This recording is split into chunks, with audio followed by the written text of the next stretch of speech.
Vamos abrir as nossas Bíblias na Epístola de João, capítulo 1. Vamos estar lendo os 4 primeiros versos desse capítulo.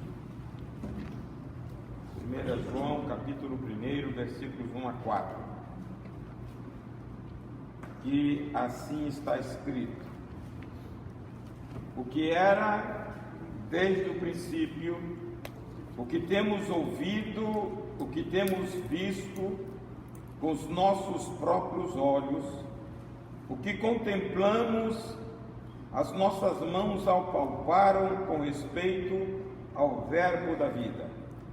E a vida se manifestou, e nós a temos visto, e dela temos testemunhado, e vô-lo anunciamos, a vida eterna, a qual estava com o Pai, e nos foi manifestada. O que temos visto e ouvido anunciamos também a vós outros, para que vós igualmente mantenhais comunhão conosco. Ora, nossa comunhão é com o Pai e com seu Filho Jesus Cristo. Estas coisas vos escrevemos para que a nossa alegria seja completa. Muitas vezes a gente lê, se a gente não souber o propósito pelo qual a epístola de João foi escrita, qual era a finalidade, a gente não entende muito da leitura. Nós falamos na nossa classe sobre o livro de Colossenses. Foi numa época bem, uns 30 anos antes dessa epístola. E a finalidade das duas é combater uma seita que se estava levantando no meio da igreja, porque as falsas doutrinas, elas não surgem lá fora, elas surgem dentro da igreja. E o gnosticismo e o docetismo estavam tomando conta, e você vai observar na epístola que João estava preocupado com este grupo de pessoas que estavam mais voltados a filosofias do que a fé no Evangelho. E ele começa a falar da eternidade de Jesus. Por quê? Porque os gnósticos diziam que se Jesus era homem, ele não poderia ser Deus. E se ele era Deus, ele não poderia ser homem, porque a matéria em si é corrompida, para nada serve. Então um Deus não poderia ter feito homem, porque a matéria não presta. E com essa linha de pensamento, eles elevavam que o conhecimento transcendental, aeon, era o mais importante, porque o corpo está jogado ao pecado, e aquelas pessoas que estão neste nível não pecam. E nós vamos olhar pela palavra que João começa a refutar essas coisas. Por quê? Porque há uma liberação quando se pensa nesse tipo de filosofia contra coisas fundamentais do Evangelho. Você pode pecar contra o corpo, e nós sabemos que a Bíblia refuta. A Bíblia não permite, porque o nosso corpo é templo do Espírito Santo que habita em nós. Para o Espírito habitar em nós, ele tem que encontrar um corpo puro, porque ele é santo. Se eu não der condições, ele não vai morar na minha vida. Se não morar na minha vida, eu não tenho vida de Deus em mim. A vida de Deus em mim é o Espírito que habita em mim. Então eu preciso entender o propósito de Deus para esta vida. E estava surgindo na igreja que isto não era de relevância. E nós temos hoje grandes ameaças também à igreja. As pessoas, elas estão envolvidas com uma filosofia mundana que nada vale nada. Se você frequenta uma igreja, você está garantido. Pode fazer o que quiser, sair da igreja para balada, sair da igreja para o motel, sair da igreja e ir para as reias. E tem muita gente que está fazendo isso. Por quê? Porque não conhece o princípio da santidade de Deus. A relação nossa com Deus é santidade. Deus se relaciona com pessoas da mesma espécie dele, com santos, porque ele é santo. Sede santos porque eu sou santo. Então João começa a refutar estas coisas e mostrar que Jesus era homem, mas também era Deus. E ele faz a introdução mais ou menos o que está no Evangelho. Lá no Evangelho diz: no princípio era o Verbo. Que princípio é esse? Antes da fundação. Porque a nossa noção começa com o tempo. Deus não é do tempo. Deus é atemporal. O tempo foi inventado para nós. E isso faz uma confusão que a gente não consegue definir nada a não ser no tempo. Nós temos um começo, vamos ter um fim. Nós delineamos a nossa vida dentro desse espaço, né, engenheiro? Engenheiro, então, pensa só assim. Tempo e espaço. Tempo e espaço. Agora, Deus não é assim. Não é. Hein? Não é. Pode até marcar os pontos no gráfico. Por isso é difícil a cabecinha lógica transcender para a fé. Porque tudo tem que dar aquilo. E para Deus não é assim. Então, João começa, que era desde o princípio o que temos ouvido e que temos visto. Ele começa também com um testemunho pessoal. João conviveu com o Eterno. Veja, irmãos, que privilégio. O Eterno descer para conviver com o homem. E ele diz: nós apalpamos o verbo da vida. Nós comemos com ele. Nós dormimos com ele. Então ele começa com um testemunho pessoal de convivência com o Senhor. Embora ele tenha visto Cristo na sua humanidade, ele também foi o privilegiado de ver Jesus na transfiguração. E ele foi o privilegiado de ver Jesus em glória. Quando ele escreveu isso, eu acho que ele não tinha escrito o Apocalipse. A Bíblia diz que ele vê Jesus, aquele olhos chamejantes, pés como latão, todo resplandecente, o Deus glorioso. Ele teve esta visão. Ele começa a dizer: nós temos visto e ouvido, visto com os nossos próprios olhos. E nós que não temos visto? E nós que não temos a experiência?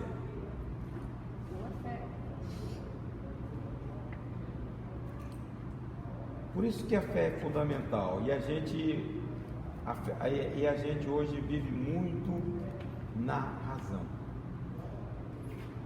A gente não vive por fé.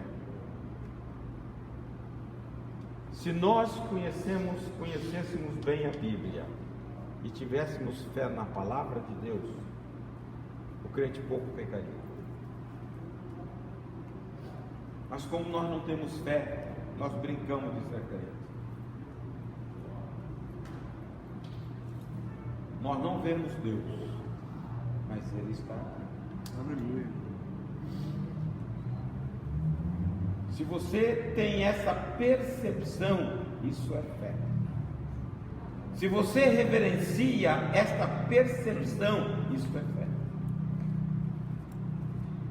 Se você deixa de fazer coisas estando só por causa de Deus, você tem fé que Ele está presente com você.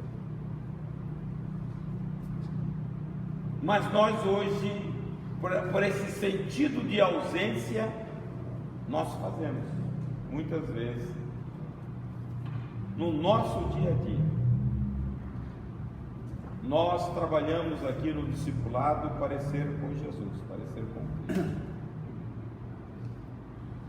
E quando você solta os cachorros, você nem lembra que Jesus está perto. É ou não é? Nessa hora, Jesus tenta correr. Hein? Nossa hora, Jesus volta. Tem que correr, porque senão sobra para ele. Fala com ele, fica quietinho. Olha os olhos agora. Meu Deus. É porque nós não percebemos, nós não temos fé. Aguenta um pouco que Hein? eu já volto. Mas espera aí um pouquinho que eu já volto. Aquelas pessoas que têm uma reação assim, irmãos, Sempre tem que voltar para a palavra de Deus e perceber que nós temos o Deus conosco, o Emmanuel. Então, muitas coisas que a gente faria, a gente deixa de fazer por causa da presença de Deus. João está dizendo que os nossos próprios olhos contemplando, as nossas mãos apalparam com o verbo da vida.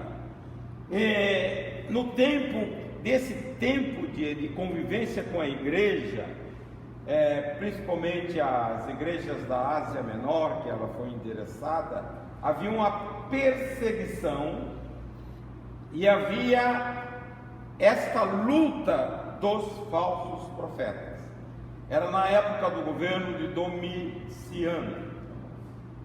Domiciano foi um imperador mau, foi ele que jogou João num tacho de óleo fervente e depois mandou João para a ilha de Patmos. Mas isso não era perigo para a igreja. O perigo da igreja estava na falsa doutrina. Esse é o grande problema. Nós temos falado hoje, tem pessoas que elas destacam muito o inimigo, talvez falando mais do inimigo do que de Deus. É que eles não conhecem o que Deus fez na cruz do Calvário. A Bíblia mostra que Deus, Jesus, venceu Satanás. Satanás é vencido, mas ele é astuto. Então, se você abrir brecha, ele pode, mas se você não abrir brecha, ele vai bater e cair. Agora, ele tem ciladas. Isso é o perigoso. Envenenar pessoas contra pessoas, ciladas de Satanás. Então nós temos que ficar atento a essa cilada. Paulo fala isso. 2 Coríntios capítulo 2, versículo 10, ele diz: olha, nós não ignoramos os ardis de Satanás. Fique atento, porque eles são perigosos.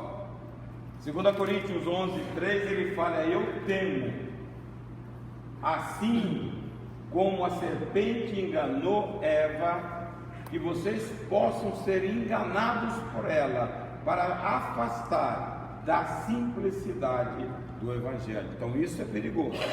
Por isso que o crente tem que ter a vigilância contra as ciladas. Agora, Tiago diz: exista o diabo e ele não aguenta. Hein? Para Deus, resistir ao diabo e ele fugirá de vós. Então ele não tem esse cacife para se levantar contra nós, porque a gente resiste e ele foge. A Bíblia diz desde lá do princípio, desde a época, desde o tempo de Jesus, capítulo 24 de Mateus, versículo 11, ele fala: levantar-se-ão muitos falsos profetas. E eu vejo hoje, irmãos, com tristeza, há um grupo aí, liderado por algumas igrejas tradicionais, a permanência na sola escritura, porque entrou uma grande misturada no Evangelho. A Bíblia é o livro de Deus imutável, e as pessoas estão inserindo coisas na palavra de Deus, na transmissão da palavra, que tem hora, e o pior de tudo, por falta de conhecimento, muitas pessoas aceitam. Nós temos que ter fundamento, irmãos, da palavra de Deus. Eu determino, Deus vai fazer se você não fizer hoje, e aí ele joga a culpa, você está sem fé. Deus é soberano, ele não está sujeito a capricho da gente, não. Mas as pessoas estão invertendo os papéis, estão dizendo que Deus é subordinado ao nosso querer, e não é. Nós que temos que ser subordinados a Ele, porque Ele é o Criador, Ele é o do princípio, estava antes de todas as coisas. Então nós vemos uma geração de hoje ordena, põe Deus na parede, porque não conhece quem é o Senhor.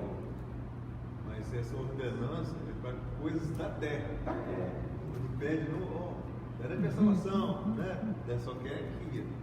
Deus faça a realização das coisas daqui.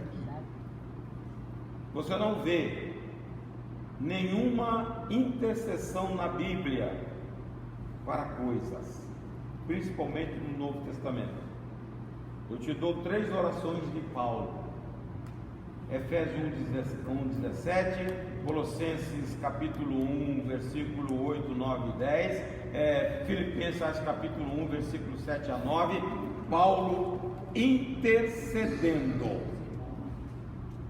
para que a iluminação do Espírito fosse trazido aos crentes e que eles fossem cheios da sabedoria de Deus. 17. Peço que o Deus de nosso Senhor Jesus Cristo, glorioso Pai, lhes dê espírito de sabedoria e de revelação, o pleno conhecimento dele. Só coisas espirituais para Deus nos capacitar, trazer a revelação do Espírito. A Bíblia é um mistério. Jesus em si é um mistério. Colossenses fala isso, o mistério de Deus Cristo.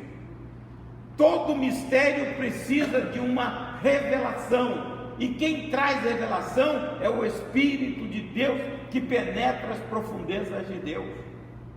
Então a oração tem esse sentido, não é coisa você tem que trabalhar. Isso é bom também.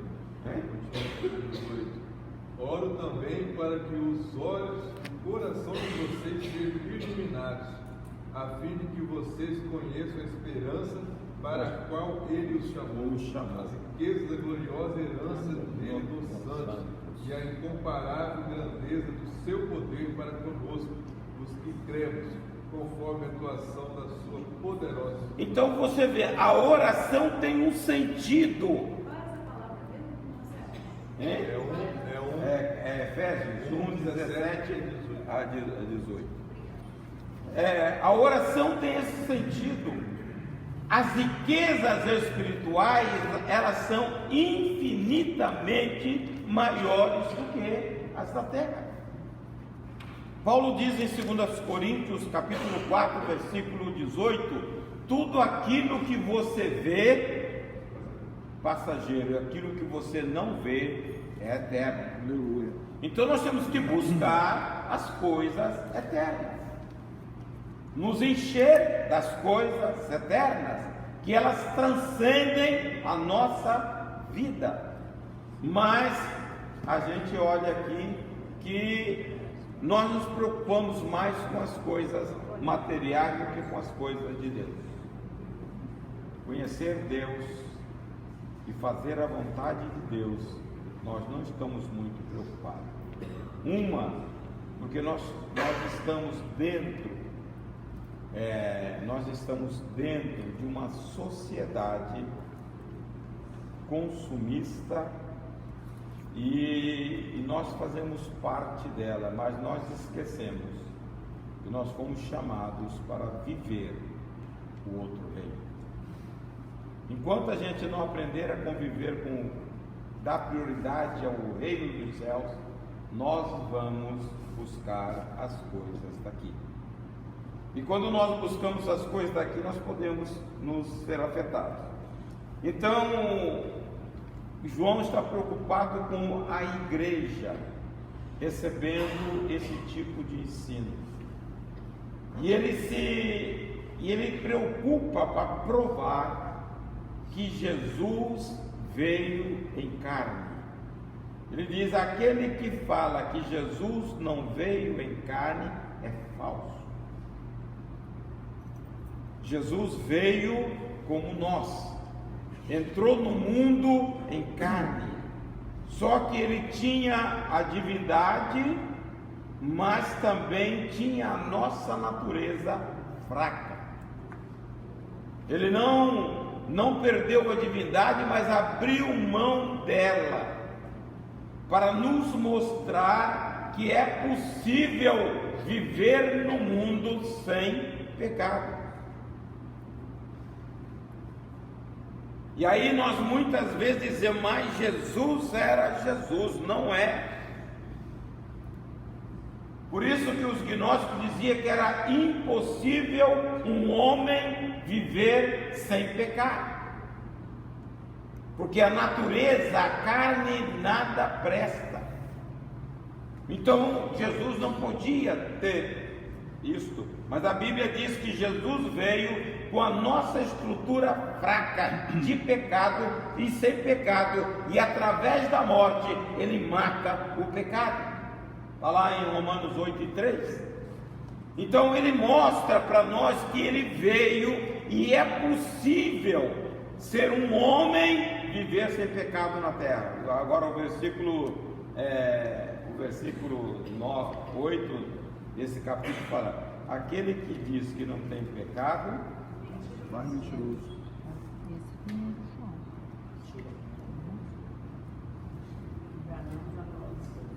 Hein? Eu já expliquei. Bom, eu tenho a minha teologia, porque lá no 5,14 ele fala outra coisa. Acho que é 5,14 ou 5,16.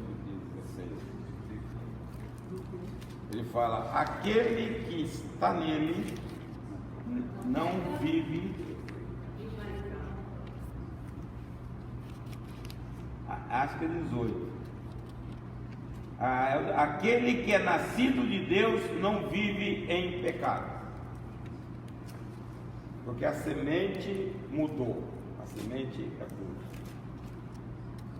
Então, Jesus mostra isso para nós. Todas as vezes que você leva Jesus como modelo do cristão, porque nós queremos comparar: mas Elias fracassou, Davi fracassou, tudo lá de trás. Deus traz Jesus para um tempo presente, para mostrar que é possível ter vitória sobre a nossa natureza. Como é viver sem pecado? Eu sempre digo o seguinte: nós temos uma estrutura humana muito fraca. A Bíblia diz isso. Jesus, no Mateus 26:41, ele diz: a carne é fraca.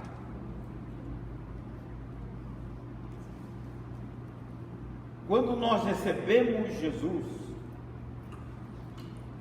a nossa estrutura, a nossa natureza interna passa por uma revolução. É aí que o crente tem que meditar na Bíblia. Aquilo que Jesus disse para Nicodemos, a gente passa batido, achando que é. Jesus disse: necessário vos é nascer de novo. O que é isso, novo nascimento? Esquecer tudo do velho e aprender tudo de Jesus. A nossa natureza, o Espírito Santo aposta dela e a transforma. Mas isto não quer dizer que fez assim, uma vara mágica que mudou tudo.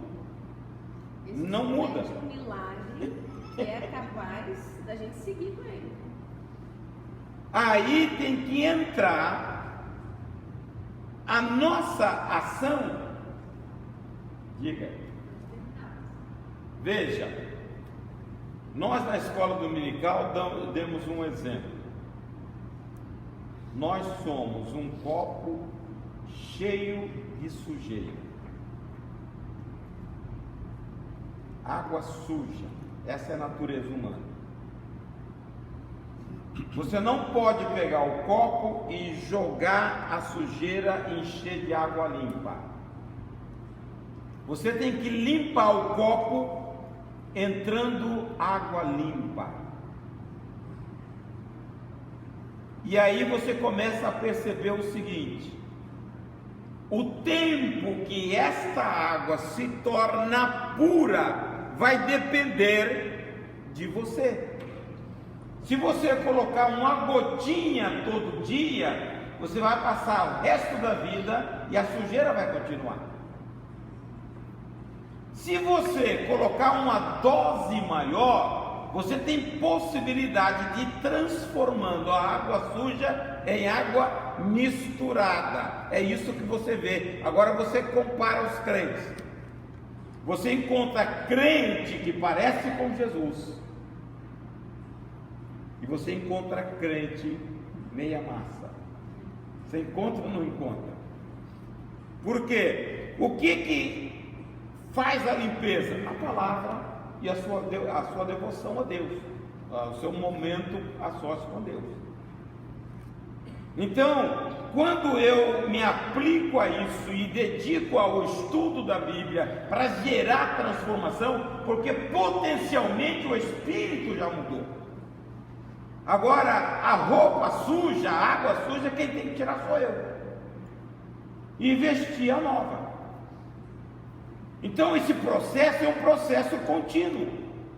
E se você quiser melhorar, você tem que, como é difícil você se aplicar nestas coisas por causa da pressão e da indolência nossa, se torna difícil a mudança. Você tem que passar o resto da vida. Você está entendendo? Por isso que Adão teve que ser expulso, né? Adão teve que ser expulso porque é a convivência com Deus. O pecado não convive com ele. Ele morava no mesmo ambiente de Deus. Enquanto ele era santo, está tudo bem. Pecou, tem que ser expulso. Sobre aquela palavra que a gente estava conversando das duas, que eu pensava que realmente aquele que diz não tem pecado é mentiroso. Aí eu pensava, isso serve para mim também. Então,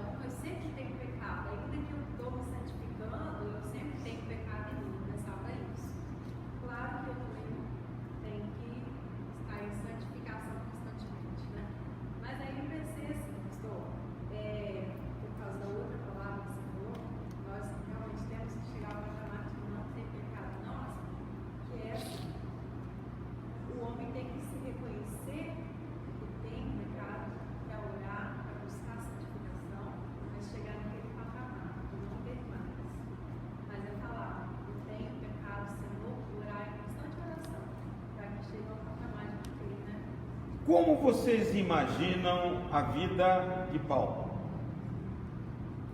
Eu pensei que a conversão dele assim, transformou ele de uma hora para outra num homem santo. Paulo fala que isso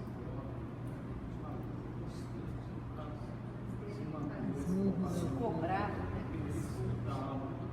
Na nossa caminhada aqui, nós já convivemos com pessoas que você olha para ele e fala: esse cara não é humano. Você não já conviveu? Por que as pessoas chegam nesse nível? Porque buscam, porque isso não é de graça. Agora, pastor, pelo que eu vi, essas pessoas, eles tinham cuidado com Com a palavra e com a vida de oração. Você olha para a pessoa, ela transmite santidade. Convivi com muitos da segunda geração da Assembleia de Deus, que você olhava, você não via. Os caras diziam e o cara estava lá, parece gelado, não tinha reação. Não é aquele cara rompante. Tem muitos pastores rompantes. E os caras, você fala: meu Deus, isso é presença de Deus em nós. Isso é busca. Isso é limpeza do copo. O segredo de Paulo, ele não precisou de moletas. Ele foi direto na fonte. Direto na fonte. E a igreja, essa geração nossa de hoje, a qual eu faço parte, a gente precisa das moletas. A nossa fé não é o suficiente para atingir aquilo que Deus já liberou. Já liberou. Está tudo ganho. Então, a percepção é o seguinte: é nós entendermos. Veja, o novo nascimento é o potencial de mudança na natureza adâmica para a natureza de Cristo. Mas isto é instantâneo? Não. Paulo diz lá em Colossenses 3:5, diz: fazei mortificar a vossa natureza terrena. Então é uma ação minha. Lá no 8 ele fala: revesti-vos, pois como eleitos de Deus. O 8 revestiu. No 12 que ele fala revestiu como eleitos de Deus. Então ele está dizendo o seguinte: eu tenho que abandonar a velha roupa e vestir uma nova roupagem. No 8, agora, porém, despojai-vos igualmente de tudo isto: ira, indignação, maldade, maledicência, linguagem obscena do vosso falar. Então ele está dizendo que essas coisas, veja, essas coisas, elas estão contidas na alma e são internas. E nós gostamos de cultivar, porque ninguém vê. Vai no 5, muitas vezes você mete o pé na porta. Não, isso eu não faço. Tá? Mas o 8, como é ira, indignação, cara irado, tá? Maledicência, maldade, tomara que ele se ferre. Você nunca fez isso com um cara que te aborreceu? E o mandamento não é esse, né? O Não mandamento é esse. é orar por ele. Lá no 12 fala: revesti-vos, pois, como eleitos de Deus, santos e amados, de entranhas de misericórdia, de benignidade, humildade, mansidão, longanimidade, suportando uns aos outros e perdoando. Isto é troca da água. Nós temos que dedicar tempo para nos encher. Que nós servimos o Deus eterno. E Ele fez um sacrifício eterno para pagar o preço nosso. Já pagou. Está à disposição nossa. O adquirir chama-se fé. Trazer a realidade da cruz para a vida chama-se fé. Porque senão eu vou olhar, contemplar e deixar lá. Mas trazer de lá para cá é fé. Se Jesus veio para este fim e sofreu o que ninguém conseguia padecer, para que você elevasse a sua vida até a altura dele. É uma troca. Ele desce o mais baixo nível, começa com o seu nascimento, para nos elevar ao mais alto nível, parecer com ele. Isso é maravilhoso. Quando nós começamos a pensar nisso, o que Jesus fez. Paulo fala em 2 Coríntios 9, que ele, sendo rico, ele se fez pobre, para que nós enriquecêssemos nele. Não ter coisas, mas ter a plenitude dele. Então é buscar o Senhor. E a vida se manifestou a nós e a temos visto. João está dizendo sobre a vida física veio por Jesus, a vida espiritual veio por Jesus. Todas as coisas foi feita por Ele, e nada sem Ele se fez. Jesus estava na criação.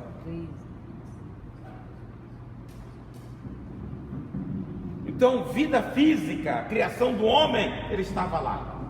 A vida espiritual, que o homem morreu, veio através dele, do seu sacrifício, da sua morte. A vida eterna que desfrutamos é vida de Cristo em nós. E isto pode ser pouca ou pode ser intensa. Por que as pessoas hoje mais choramingam do que glorificam a Deus? É vida. Você vê um crente qualquer está em desespero. Parece que o mundo vai acabar. Tem hora que eu fico pensando, e que tem que ter paciência para ouvir, que eu não consigo.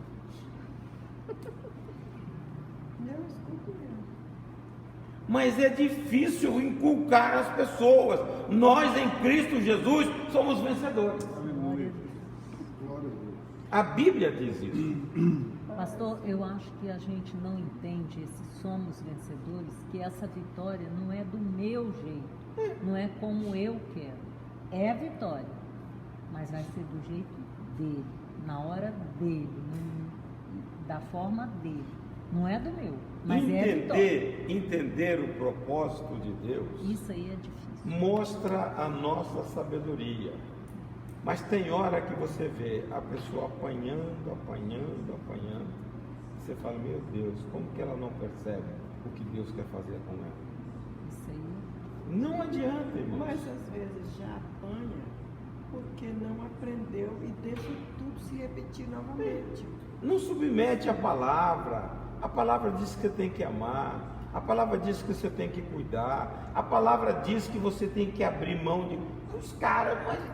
Olha, depois eles metem a cara na parede e vêm chorando, todo lá. Você sabe aqueles caras que batem da trombada e vêm todo estrupiado? Jesus sempre fazia a condição da sepultura, era graça em Deus. Você já passar 200 anos na igreja, você não cumpriu esse requisito. Não vai adiantar. Nunca. Olha, se você não obedecer a palavra, não vai adiantar. Mas eu fico também no versículo de que os que são mais fortes têm que suportar os mais fracos, têm que ajudar os mais fracos. Ele vai ficar a vida toda desse jeito, mas nós temos que carregar ele. Não, eu penso o seguinte. Eu penso assim. Não, veja, eu não posso questionar, é aí que está o problema. Eu não posso questionar a palavra. Você chega para determinadas pessoas e fala, a Bíblia diz assim. O cara levanta e não quer submeter, mas aí não tem jeito. A Bíblia é a verdade de Deus. Ou você segue ou você quebra a cara. É simplesmente isso. A Bíblia está te apontando, você tem que fazer isso. O cara não quer fazer. Como? É igualzinho o meu irmão vinha discutir filosofia com a Bíblia. Eu falei, ó, se você entrar na Bíblia, eu vou conversar com você. Se você for discutir filosofia, eu estou fora. Se as pessoas querem conselho bíblico, a gente pode dar. Mas se ela quer conceito que ela criou, estou fora. E nós temos um arsenal aí para você se deleitar de falso.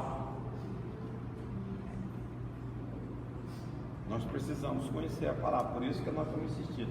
Leiam a palavra de Deus, repitam a leitura, repita a leitura, que cada vez que você repete a leitura da Bíblia, você começa a observar versículos que passou desapercebido, detalhes que nós muitas vezes não relevamos e são importantes para a nossa caminhada. Ou você submete a palavra e tem a vida feliz, ou você vai recalcitrar e não vai chegar a lugar nenhum. E nós precisamos entender essas coisas. Veja, qual o propósito de Deus? É trazer para nós a vida dele. Se você tem a vida de Cristo em você, você pode ser brigão.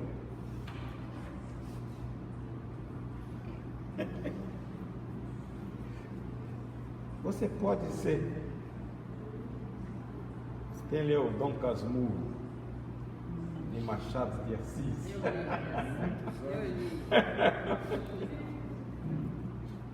Tem crente que. Você está entendendo? Então não tem sentido. Você tem que começar a pensar: eu tenho a vida de Cristo em mim. Isto tem que mudar a minha natureza, as minhas reações. Ou você entra e começa a entender, ou você vai entender já de bengala.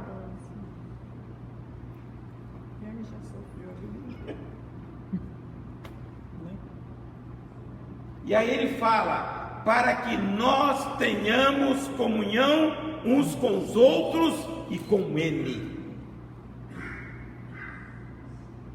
Ter comunhão com Deus, viver em harmonia com o Criador. Nada te acusando na consciência. Você viver uma vida plena com o Senhor. Se você tem comunhão com Ele, você tem comunhão com as pessoas.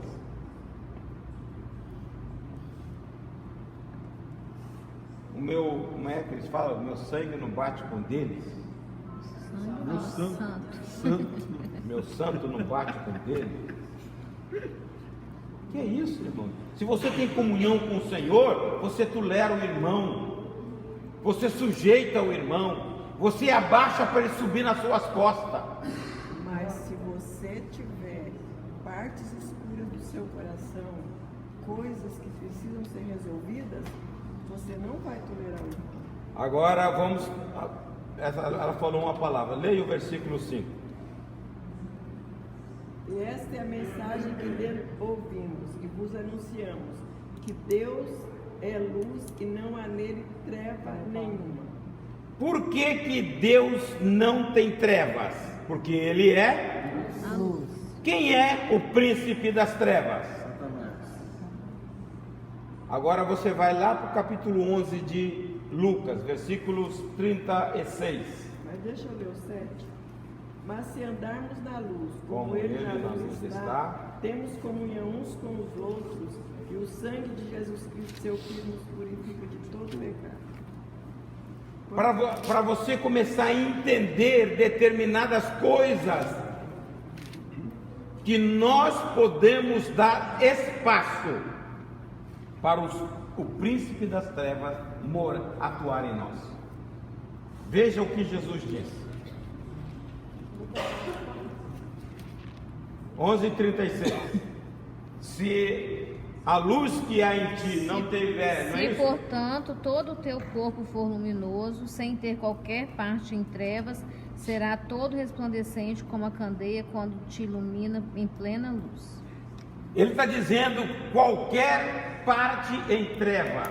A Bíblia diz que Jesus é luz e nele não há escuridão nenhuma, ele é transparente. Mas o inimigo é príncipe das trevas. Toda treva que você deixa no seu coração é campo para o inimigo trabalhar, porque quem é o príncipe das trevas é ele.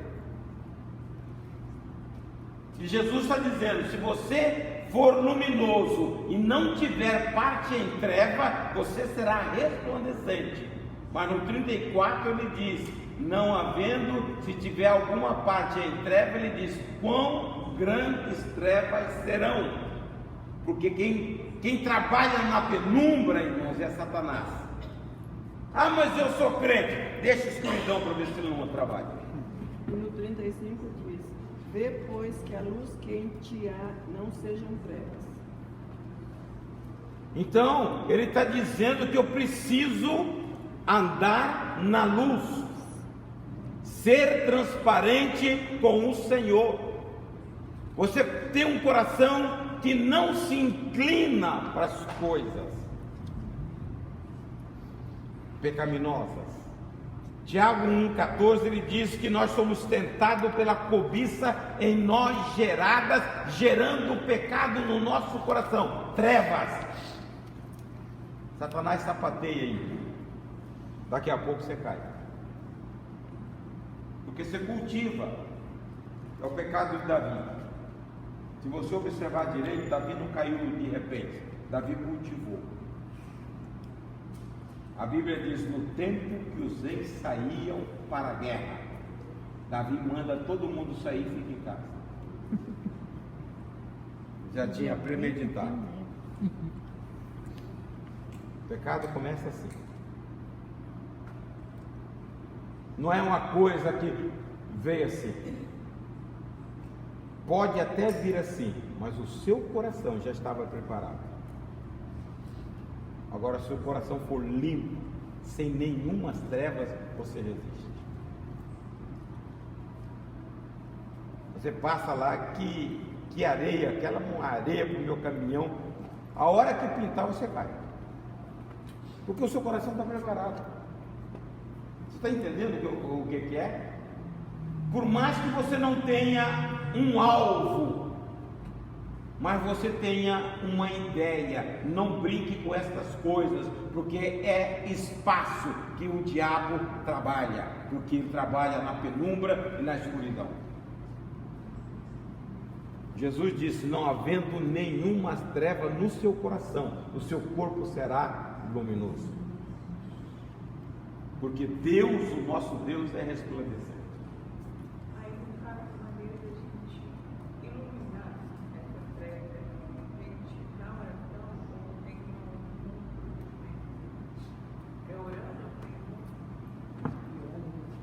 Vamos ver aonde chega isto primeiro em nós e nos olhos. Jesus disse: são os olhos as candeias do corpo. Se os teus olhos forem bons, todo o teu corpo será luminoso.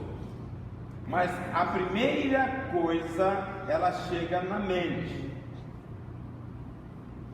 Essa mente nossa é prodigiosa, tanto para as coisas boas e muito mais para as coisas que não prestam.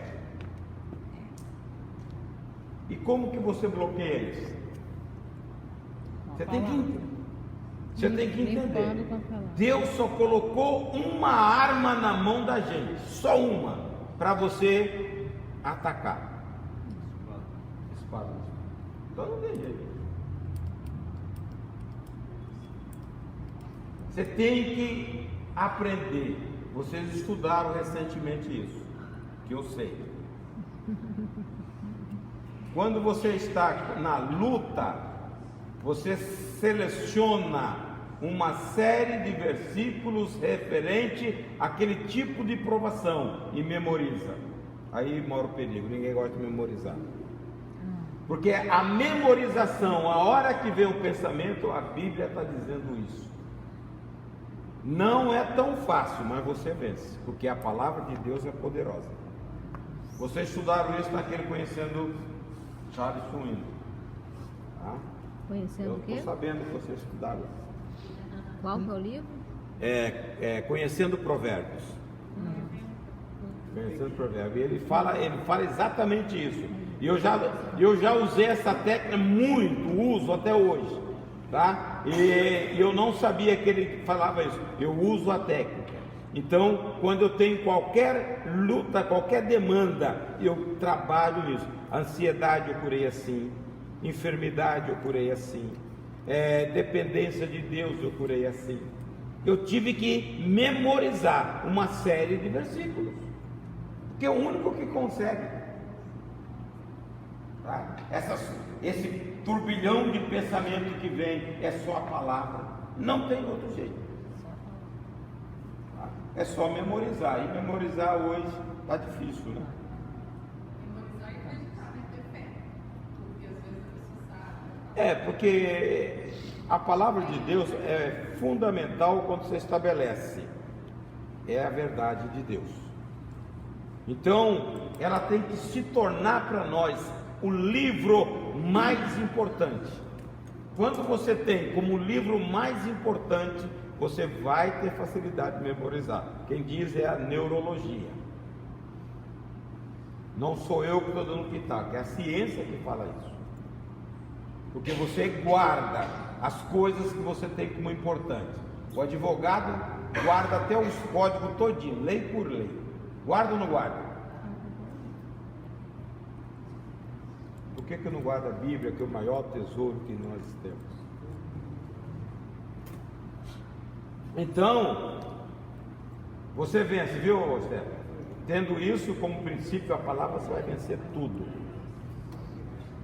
Então, o que João está dizendo? Nós temos que ter comunhão com o Senhor, uma profunda comunhão com Deus, com seu Filho Jesus, tá? E ele diz: quando vocês estiverem nesta situação, nós estaremos regozijando, a nossa alegria é completa.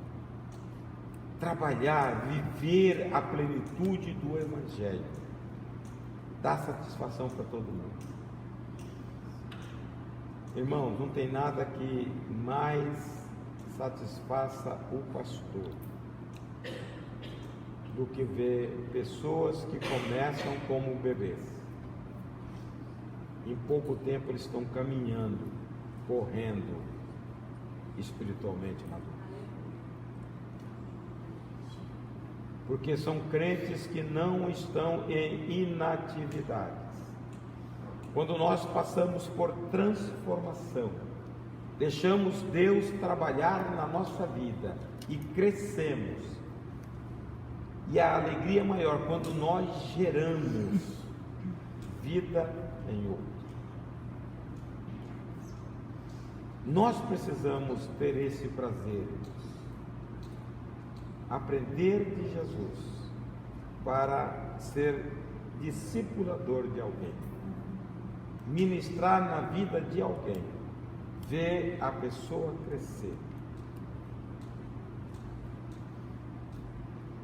Eu gostaria, sinceramente, de ver mais pessoas envolvidas trabalhando, aconselhando, estando admoestando, porque nós temos muitos bebês ainda.